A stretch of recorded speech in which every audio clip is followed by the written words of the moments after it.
So thank you, Justin Robertson, producer, DJ, veteran DJ, no less. Come to talk to us about remixing. So welcome. It's nice to see you. Thank you very much. Thank you for having me. We talked yesterday about this year being a bit odd. What have you been doing in this rather strange? Yeah, it's been very strange, and obviously very disappointing not be able to play music and to people and kind of gather together as is traditional in nightclub establishments and festivals. I think that music finds a way of connecting with people, but it's difficult if you don't see people in person. We're trying ways of doing it via such things as Zoom and whatnot. But yeah, it would be nice to meet in reality fairly shortly. But I've been using the time as creatively as possible, really. I've been writing a lot of music, been writing quite a lot of literature and doing art, which is my other job. So yeah, I've made quite a lot of music over the period. Been working on a project with my wife called Former Lover, which it's been going quite well, and doing a couple of remixes, particularly at the beginning of the lockdown. Writing some new material. So yeah, hopefully get a chance to play it to people at some stage and see what the reaction is. I think that's the thing with music.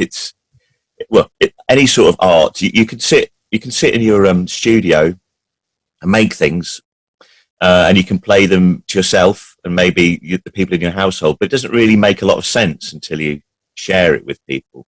That's the kind of purpose of art, I think, really, is to be shared. Yeah, I couldn't agree with you more. I mean, there's some tunes that don't make any sense. You don't understand their use until they're out in front of something. You think, right. Yeah, exactly. Yeah, exactly. But what I'm actually going to see you tomorrow night, and we're actually going to play some in front of some people. So real people. Yes. So we've been sent in some questions. I'll start off. How do you get a remix? Do you ask a label or a manager, or do you have someone who manages remixes for you? So yeah, what's your process when it comes to getting a remix? Well, I'll give you a quick potted history of myself. So when I started off at the late 80s, I was a student at Manchester University studying philosophy, and I moved to Manchester kind of at the time when, just before Acid House started, but I very much threw myself into nightclubs. And then, in the late 80s, the Acid House explosion happened, which in Manchester wasn't especially new because house music, electronic music was very much the backbone of the club scene already. So it was more like the fashions and the refreshments changed. That was the main difference. So at that stage, even though there was obviously a music industry and obviously there was such a thing as remixing had existed before, going back into time, mainly people sort of, that sort of New York disco scene, Larry Levan, Shep Pettibone and people like that. There was a definitely thriving remix scene, and people had already seen the possibilities of electronic music.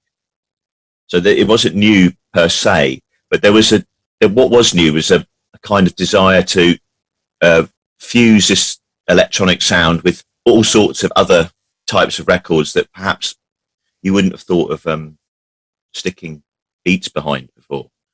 So there was a kind of frenzy to get remixes done, but there wasn't so much as it was a very loose network of people. It wasn't so much an organised industry like DJ agents or DJ managers. There were a few, but it wasn't a significant industry. I hate to use the word industry.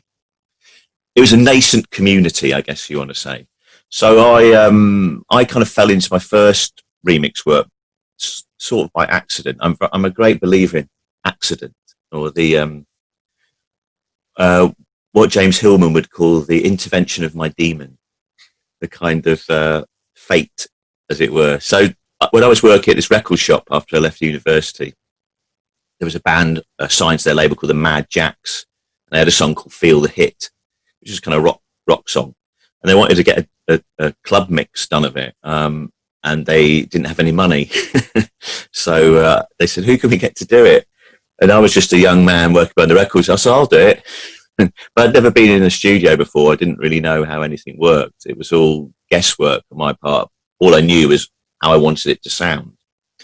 So that mix went pretty well. It was good, and it was well received, and kind of through various connections, band knew other bands, and they got me to do mixes, and then it kind of snowballed quite quickly.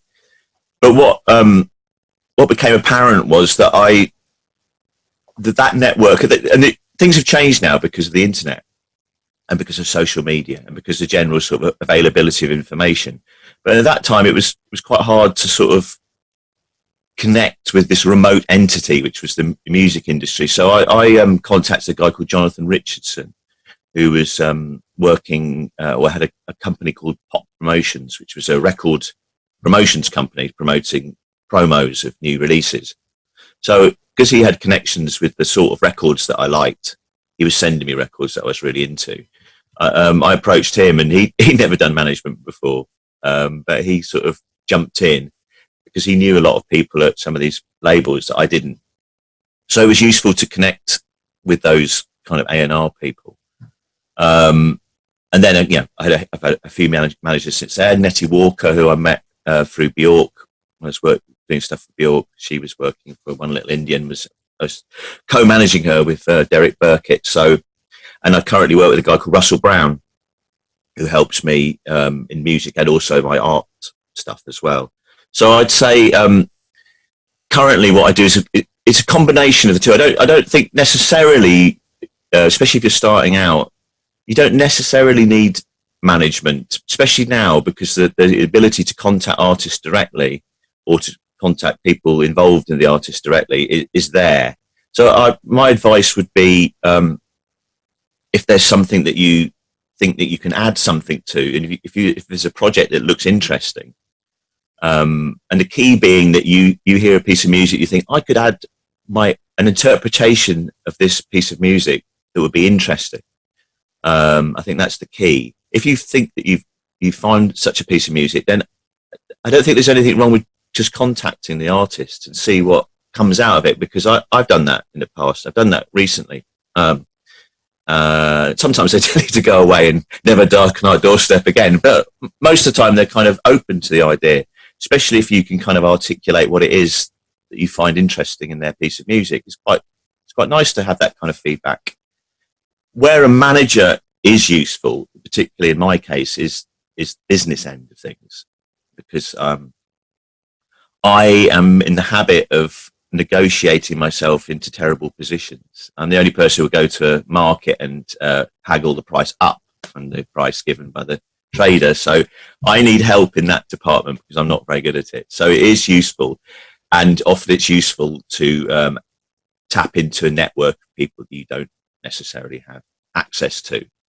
But there is a lot you can do yourself. I wouldn't, because obviously you have to give away usually about 20% of your earnings to a manager. So it's definitely something you want to consider carefully before jumping in, and also be aware of people promising you the earth and they can't really deliver anything. So my advice would be take it as it comes, really, just kind of, but maybe make some initial forays yourself. I think people are surprisingly receptive to direct communication. Great. Thank you, Justin. And when you begin doing a remix, how do you start? I mean, do you like to? This is another question I'm reading out. So there's when you begin the remix, how do you start? Do you like to remix the whole song or just use a little?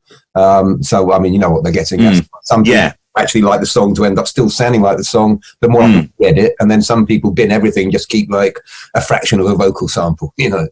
I think both approaches are valid. But what I think the key is, as I alluded to in the last answer, was that I think the important thing is that you add something to it, or you add a new interpretation of that piece of music. So I think if you're just adding a very subtle change to a great song, then perhaps it's not so much value. I think a rap doesn't have to be insanely radical, but I think a new interpretation of that song is kind of essential to me. If someone asks me to remix one of my records, I like it when they destroy it. Yeah, all my hard work comes to nothing. Someone just rips it apart and sends me back something unrecognizable. I quite like that, to be honest, because it's someone's heard an element in that music that they think, I like that, this is interesting, I can develop this. And sometimes you don't have much say in, I was talking about the hand of fate. Sometimes when you're working on a remix, you don't have much choice what direction it suddenly takes you in directions that you weren't expecting. You had this idea that you were going to do, I don't know, a symphonic string laden trance number, and it comes out being a drum track with a, you know, distorted pitch down vocal. Sometimes the direction it takes is not what you expect it to, and it's very important, I think, to follow that. Follow your instincts and follow where the music takes you, rather than trying to force something. That's a good point. We spoke yesterday a bit about, so we mentioned Ghosts in the Machine, but those happy accidents that can completely change direction of the song, and is that something that people should embrace, be aware of? Yeah, and definitely. I mean, sometimes, now kind of, you know, music technology is relatively efficient, so things tend to work.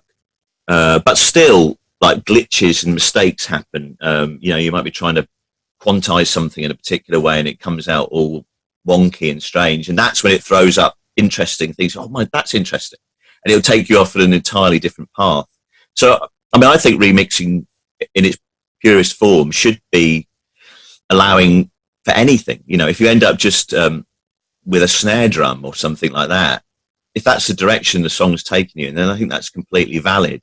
Other times you'll get, I mean, obviously, when I work with people like Bjork, her vocal is it's so amazing that all I wanted to do was create a different vehicle for that vocal. You know, that was front and center. What I added was, you know, peripheral to that amazing voice, but I wanted to add a different tone to what was going on underneath her amazing vocals. So, I think definitely just follow your instincts, really. But I think the key being add your own personality to it, add something new to it and something exciting, and maybe a possibility that the artist hasn't seen, or bringing out something that's hidden within the track. Great. And following on from that, kind of similar strand, but just from Standard Zimmer at Radio 1, very important station in Prague. Which of all remixes do you value most? And thinking about this, you've remixed some really big names, but it's not necessarily the big names that you're going to value most. But anyway, yeah. Well, I don't know really. I'm really very critical of my my work. I'm always kind of like trying to. It's a constant learning process, making music. You never get to the end. It's like a diploma you'll never finish. Sorry, students.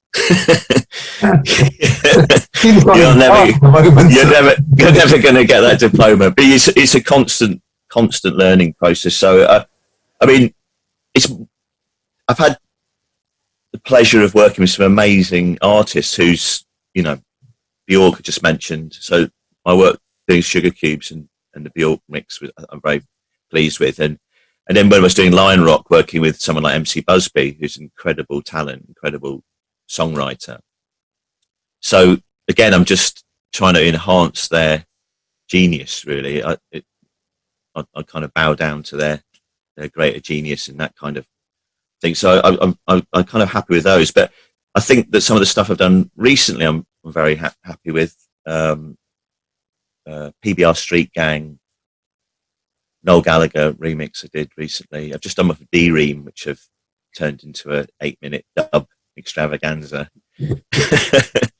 So yeah, I'm quite pleased with the direction things have taken recently. Just to feel a bit more focused, and after many years of trying to learn my trade, I feel like I sort of vaguely know what I'm doing. So yeah, I'm quite pleased with recent things, and over the years there've been some good moments I'm happy with. Some I still play in nightclubs. So, but again, it's just best to be slightly dissatisfied with everything, and then you seek to improve it, and then, you know, criticism of yourself is good. I think. I mean, not to Don't get too critical. Otherwise you don't stop doing it. Depression. Oh God, it's awful. Oh no, I'll give up now. But I mean, that is part of the process. I mean, going back to sort of talk about remixing, frustration is a very big part of the process, because you are going to hit it constantly. You know, you'll sit there 2 days into a project and go, what am I doing? How is this going to work out? But you need to get over that kind of doubt, because something good will emerge at the end. And do you think, I mean, you know, everybody who's involved in music constantly revisits things going, yeah, I can improve that. But I mean, do you have stuff that's out and already, but you know you're going to play it again and you hear something that you could improve? So you improve it, obviously not necessarily to release, but for you to play out again? No, I don't actually. I'm very much like capture a snapshot in time. I mean, I think that's the thing about music. It evolves and changes, and it's sometimes good to revisit. I mean, I've revisited a couple of old tracks, like remixed a couple of old Lion Rock tracks when they got reissued a few years ago. But generally, I don't know. Generally, I kind of like, that was a statement at the time. Sometimes I regret some of the musical decisions I might have made, and sometimes I'm like, oh, you know, when people bring up, I really like that mix you did. Oh. But that's life, isn't it? There's mistakes. There's that you can't put out 100% bangers.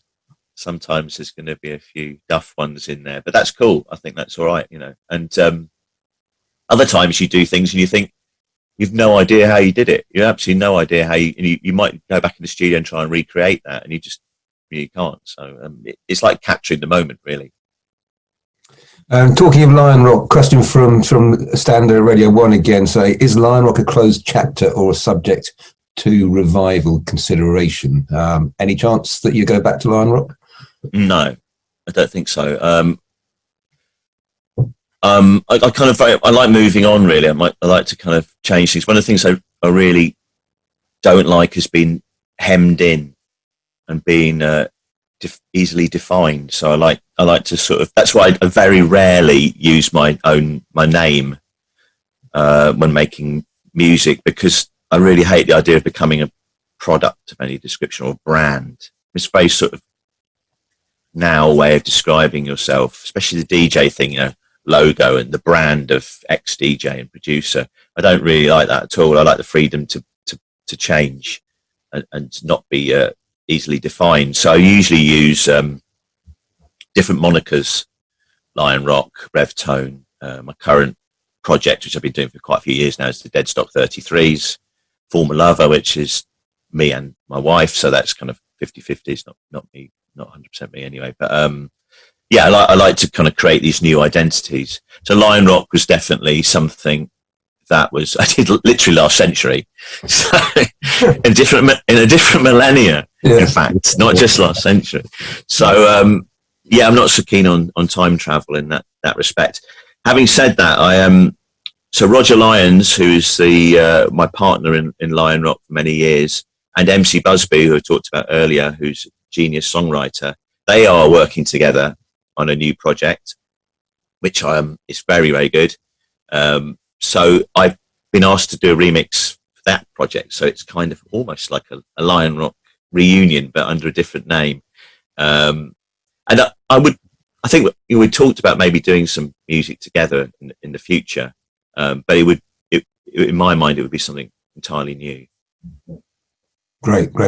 Another question from Jan Novak, who's a DJ and techno producer in the Czech Republic. Question from Mark. Question mark on Justin. Just, what do you think in the time of COVID, the situation will change the shape of clubs? So what do you think? Yeah, the effect of COVID is going to have on clubbing as we come back out of the pandemic? I mean, obviously now there are ways of doing it. Those restrictions will change, but what do you think there'll be a longer change?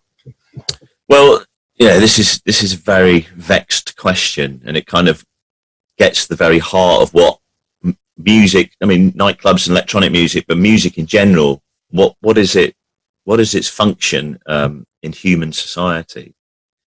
One of the things I really liked about acid house that's sometimes forgotten with all this kind of DJ culture, this DJ kind of superstar culture that's unfortunately grown up, in my opinion.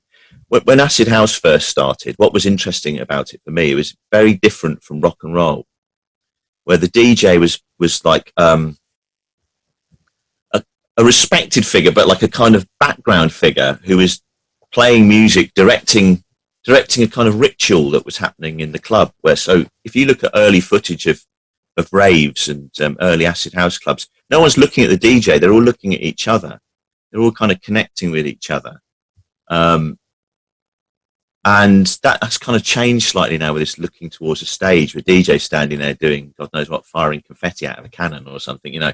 But in the early days, it was very much, it was different. It was more about a communal experience. So, and that's kind of the key, I think, to music. It's like people getting together and sharing experiences together. Sometimes, you know, obviously loud music you can't necessarily hear, but it's like a sort of ritual experience, a kind of quasi-religious thing. And obviously going back in history, you know, human beings have always gathered together, drank intoxicants and danced around, you know, whether it be like a fire in a cave or a nightclub or a festival. So COVID's thrown out a really difficult situation because obviously people can't do that at the moment safely. You know, I think it's right that people should try and keep safe and not want to sort of harm each other by unnecessarily, you know, getting into dangerous situations. So how would it? I think electronic music's made, you know, big attempts to try and keep the community alive, and I think those are really admirable. You know, discussions like this, club sets being streamed, and little communities growing up online where you can kind of DJ can play and the community can chat to each other. I think that's really interesting and admirable. But I do think that the key is still people physically getting together. So it's throwing up a lot of challenges, and maybe, you know, the vaccine, when these sort of things happen, we can open up again safely, then that will provide a route back for people. That's what I'm hopeful of, because I do think it's important that people can physically get together to share that experience, really. So, but you know, on the positive side, it has thrown up some interesting ideas, and I think also maybe in a good way, it has thrown that idea of community and the audience and the people together. I don't want to call it audience, the collective of people. They are the important aspect of electronic music, not the DJ, not the artists. Though, you know, they are important, they have their role to play, but it's more, it shows the importance of a community of people getting together, not someone grandstanding on a stage. It's more about the people, really. So I think COVID's really focused the importance of that idea, really. Yeah, that's a great answer, and totally, you know, agree with all those things. I mean, it was the whole, and I remember it being a real struggle, you know, in the late 90s, where there became a requirement for DJs to start appearing on the stage because the whole scene had obviously turned into something much bigger. But it's a difficult question for people to get their heads around, because the DJ wasn't supposed to be that kind of act. It's supposed to be on the floor with everybody else, you know. Exactly, yeah. And I always find it really. I mean, don't get me wrong, I can wave my hands around with the best of them when I've asked to, but yeah, I do. Yeah. I do feel a bit uncomfortable because I'm not really doing anything. I'm playing other people's music. Usually, I'm enjoying myself, but who wants to see me enjoying myself? You know. So yeah, I think. Another question here from Camille Warm, who's another DJ Kamoza. I would like to ask him what he thinks the development will have on the source of income in electronic music. And he goes on to say it wasn't particularly about the sale of music itself. It was around live fees and gigs, and obviously that income has gone. Yeah. So what do you think there is in terms of sources of revenue for artists now with in a COVID situation. In a COVID, and you know, it might take a while for things to swing back. You know, even when audiences are allowed to come back in, there's going to be potentially, you know, a lot of reticence from the audience. So that is a knotty problem. I'm not an expert on streaming services, but it does seem that the streaming model for music is something that's prevalent and here to stay. I mean, I think there's lots of things that go on in parallel. So there'll always be a reasonable audience for physical products, like creating, pressing up vinyl and selling it to record shops are still thriving. So there is a way of creating a cottage industry of a physical product. Though I hate to call it product, physical things. But you know, that requires quite a lot of investment. You have to create an audience, and it's not guaranteed, and you can also lose a lot of money. So there are risks attached to that. So there is still that possibility, especially dance music. There's a real love of records, you know. So there is a way of keeping that kind of thing alive. Streaming services. I mean, I think the music industry. The trouble with the music industry, and maybe capitalism in general, is that it's not really known for its fairness. It's like it operates this kind of semi-feudal kind of system where the big artists seem to make the most money, and everyone else, like the musical serfs below, get the scraps from the table. You know. So, but I think what's happened with the COVID situation, the same way we previously said about focusing it more on the audience, is that also I think there's an idea of, well, everyone in lockdown, we've got to have music, otherwise we're going to go, it's not going to be good for our mental health to not have this sort of musical entertainment. It really focuses how important music is to everybody, and that maybe that there is an idea of a certain fairness in redistribution of the income. It is what's needed to keep the artists that we need alive, you know, and thriving, and give people the incentive to create new exciting music so that we can all be entertained by it. Because obviously the consumption and appreciation of music is thriving. It's just the model is still semi-feudal, as I said. It's still kind of very old-fashioned. But I do feel like there are possibilities within even the streaming model. I think there is possibilities of a new, fairer system emerging with, if people just want it to happen, and more conservative forces relinquish their control over it. I think the absolutely, and the COVID pandemic and people being given some space to communicate has actually allowed lots of voices to start coming through, discussing exactly these kind of areas. I mean, one of the things I heard discussed recently, which would be good to have your opinion on, is the fact that as a new artist, you can now go through Bandcamp and you can get stuff into streaming services and see an economic return. Whereas in the old days, you had to find somewhere to print up your white label, take that round to loads of shops, go back 3 months later and get a tenner. Or get the box back.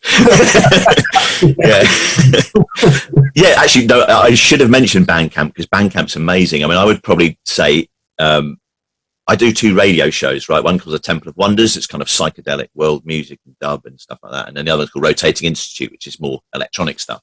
And I'd say that 80%, 90% even of the music I play on those 2 shows, I get from Bandcamp. So, you know, it's very reasonable prices, good, really good platform. So yes, that I think should have mentioned that Bandcamp's an excellent way of getting your music out there. It's a really good community. I love it. I mean, I love it.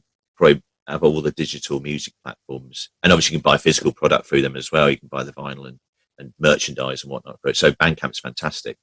Presumably people can find your stuff on Bandcamp as well, yeah? Yes, they can, ladies and gentlemen. But formerlover.com. But it's yes, they can. Well, actually, they can buy Former Lover stuff on Bandcamp. But there's no Justin Robertson. I'm only a consumer currently on there, but I am looking up setting up a Bandcamp page at some stage. But yeah, and it's one of those ones that's a really exciting platform to get lost in. You can go down weird wormholes and find some very strange stuff just by giving yourself an afternoon to flow through the world of interesting music. Yeah, you need to give yourself some time. So I guess you're right that there are possibilities now as a new emerging artist to reach people that before you would have had to go try and get a record deal, and then all the having been signed to several record companies and major record companies, it's a headache. It's not.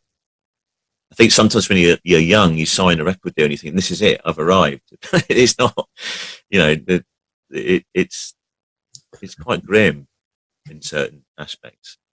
The respect for artists is quite low in the sort of. I mean, I had quite good experiences up to some extent, but then also some bad ones. But there is a certain. You do have an opportunity to reach an audience yourself directly, which is one that it's just.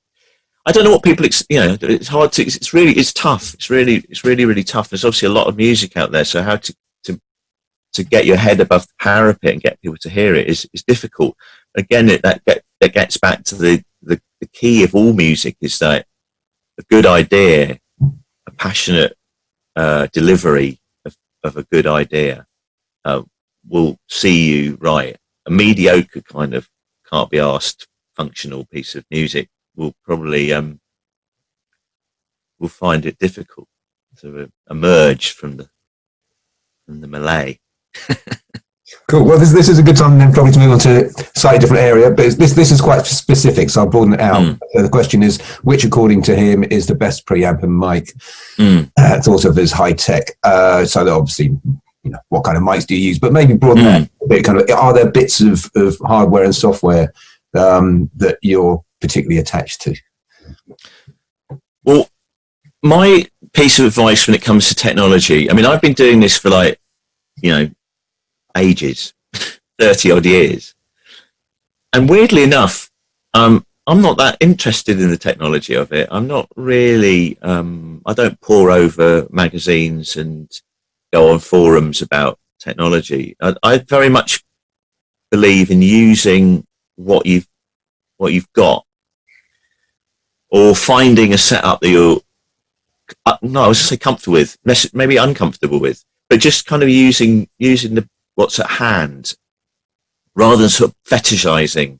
Like, I mean, you see kind of sometimes these pictures of studios with ranks and racks and racks of ancient, expensive synthesizers, and people who collect obsessively, the latest gear or whatever.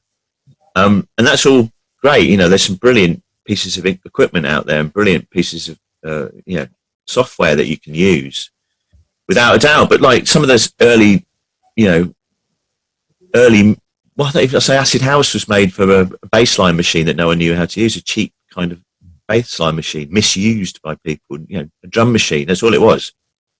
303, 909, 808, whatever.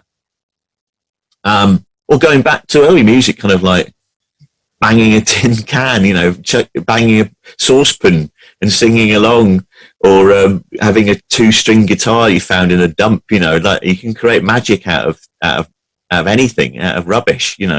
So I think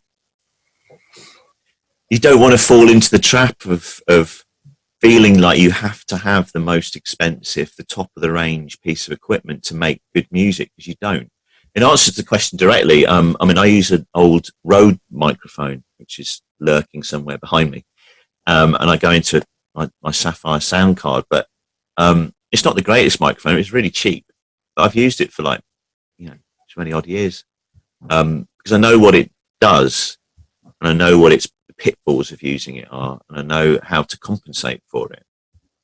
And I don't have like a posh vocal booth. As you see, the books and records behind me are my sound baffle, and I've got 2 dogs, so recording vocals is particularly difficult, because when the post arrives, they go completely nuts. So I'm constantly having to stop recording, or if they come in for their dinner, like they jump up and they're in my face. So there are some amazing microphones of Neumann mics and stuff like that, and occasionally I'll go and use my friend's studio down the road if if a vocalist of certain caliber comes in and I don't want them to me to embarrass myself by getting to record in my spare room, which is my studio, then I might borrow a vocal booth with my friends. Again, I guess it's sort of depending also what sort of music you're making and what you're trying to do. I mean, I make quite lo-fi grungy music, so I'm happy for the vocal sound to be a little bit raw because I know kind of how to make it sound how I want it to sound. But if you want a really clear pop delivery, then yeah, it might be worth investing in a decent microphone, or just getting to know all your equipment and getting to know how it works. I mean, I did one session out. I was stuck somewhere and I needed to record something, and I just recorded it through my computer speakers. Yeah, because that's all I had. I had to do it. And it was something I was doing, so I just sang into my computer.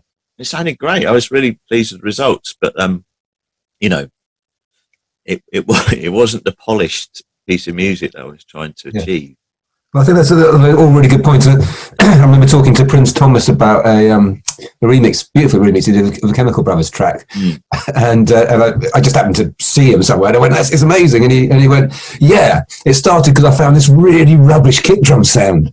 And he paints the whole remix around because it sounded so rubbish, you know. But those early acid house tunes, quite often it's that rawness to the kick drum that makes the whole thing propel, you know. Yeah, exactly. I mean, especially those early days. This is what I mean. You could get obsessed by like it's consumerism. It's total fetishism of bits of equipment. And I mean, I do certain. I've got my old guitar. I love my old guitar. You know, I do attach to certain bits of stuff, but generally I think you know, you can hear amazing things made with just the cheapest, crappiest bits of equipment. Sometimes they sound the best, you know. As well as kind of a popular recording your sort of bin going down the stairs, or kind of like I did a project with a few years ago which we haven't finished yet, but with Daniel Avery, and one of the things we set ourselves to do, we both emailed each other and said, go outside now with your phone and record the first 5 things you hear. We'll make a track out of that.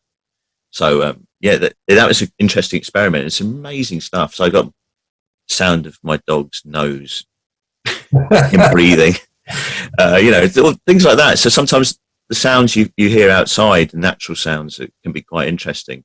So my answer to the question is, there definitely are some amazing bits of equipment, but you don't need them to make.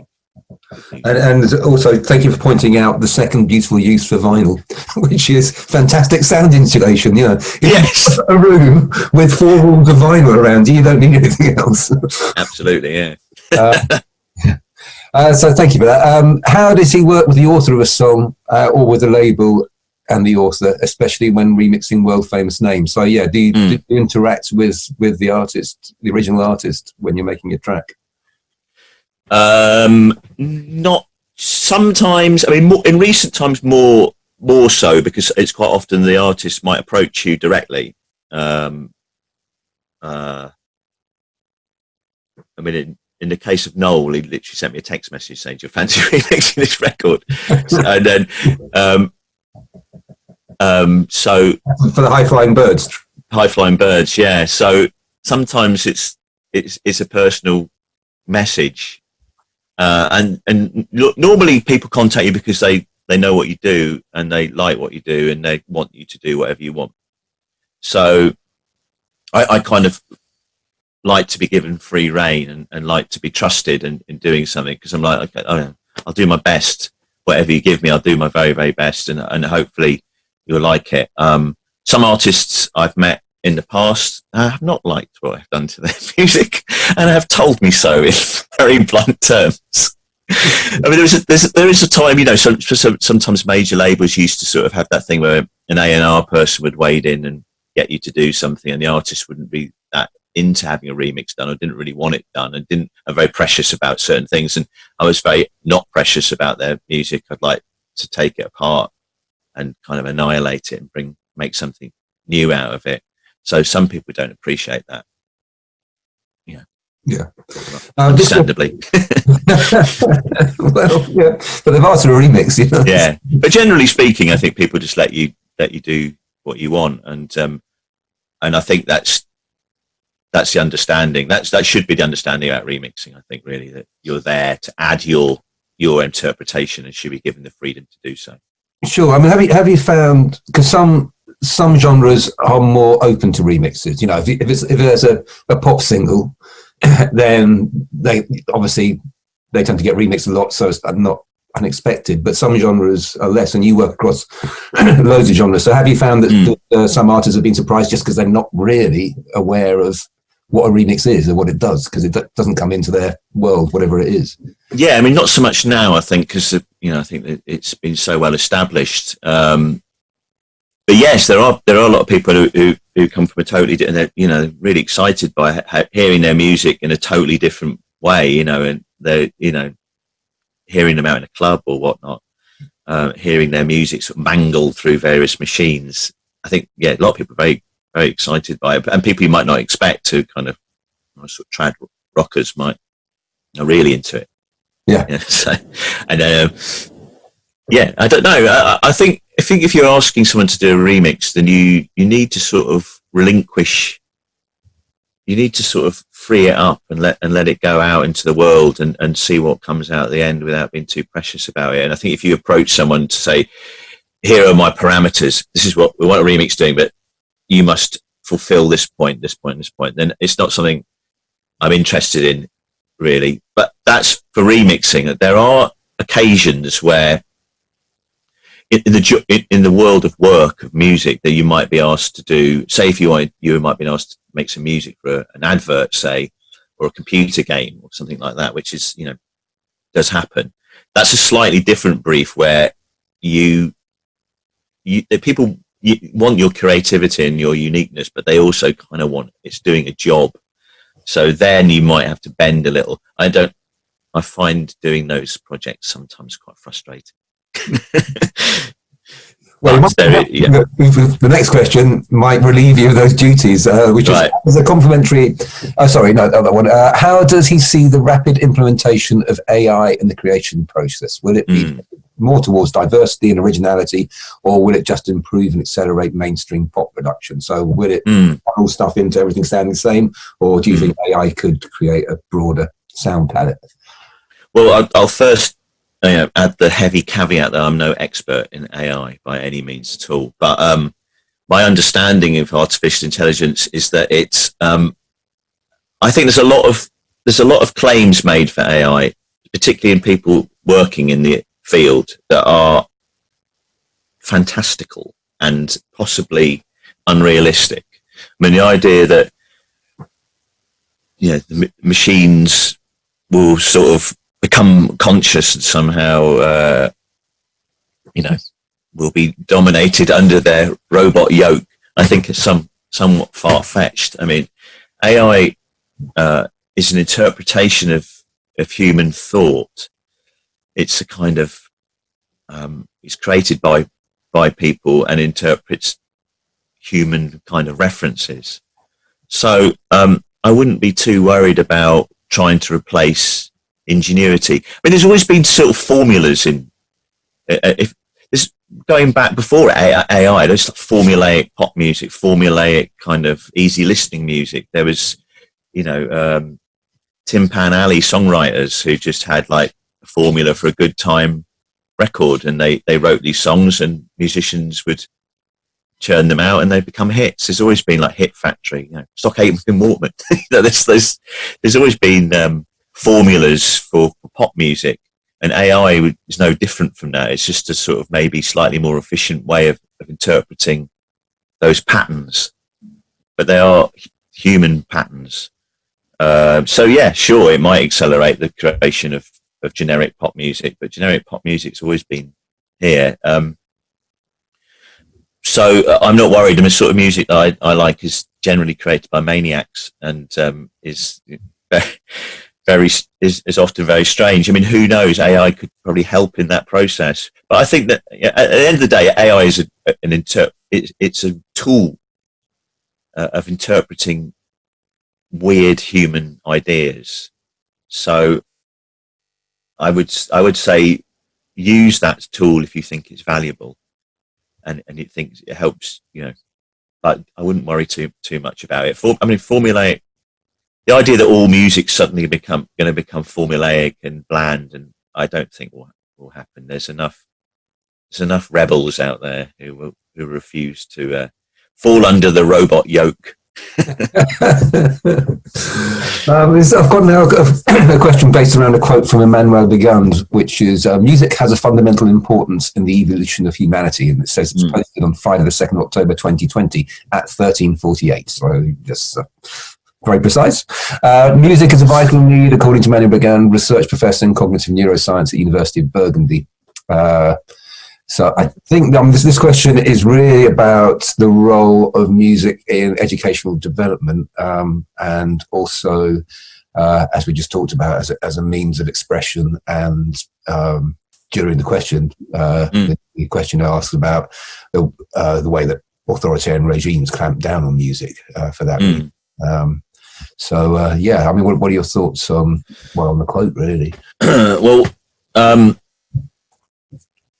Yeah, I mean, music is one of the aspects of the world, the universe that surrounds us, reality that surrounds us, that lifts human life above the absurd.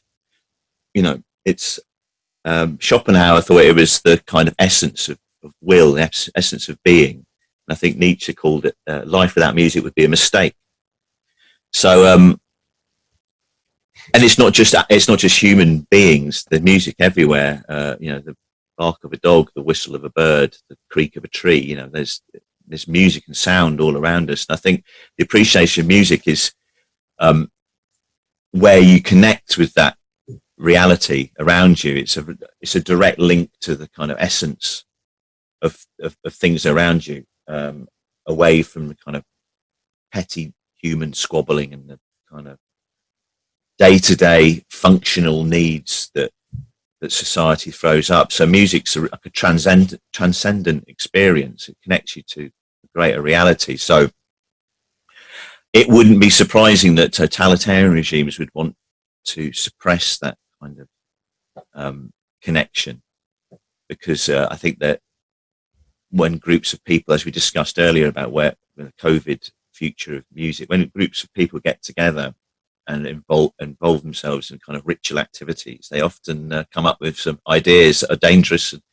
and uncomfortable for regimes of a totalitarian bent. So yeah, I think music is essential to, I wouldn't even focus necessarily on humanity.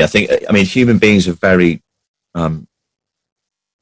warlike and destructive and troublesome species. But I think there is a potential within our troublesome nature to evolve into something more benign, and to kind of start fitting into the web that we are involved in, and not stand outside it, as we kind of tend to do. We human beings tend to discuss nature and the world as if we're not animals and we're not part of it. And I think what music does is appreciation. It connects you back into that, into that, trying to sound too hippie and cosmic about it. It does connect you back into nature. And I think that's the key in the question asked about human evolution. If human beings are to become anything than a destructive force in the world, then music is one of those ways that it can connect to that greater reality and perhaps create something more beautiful out of it.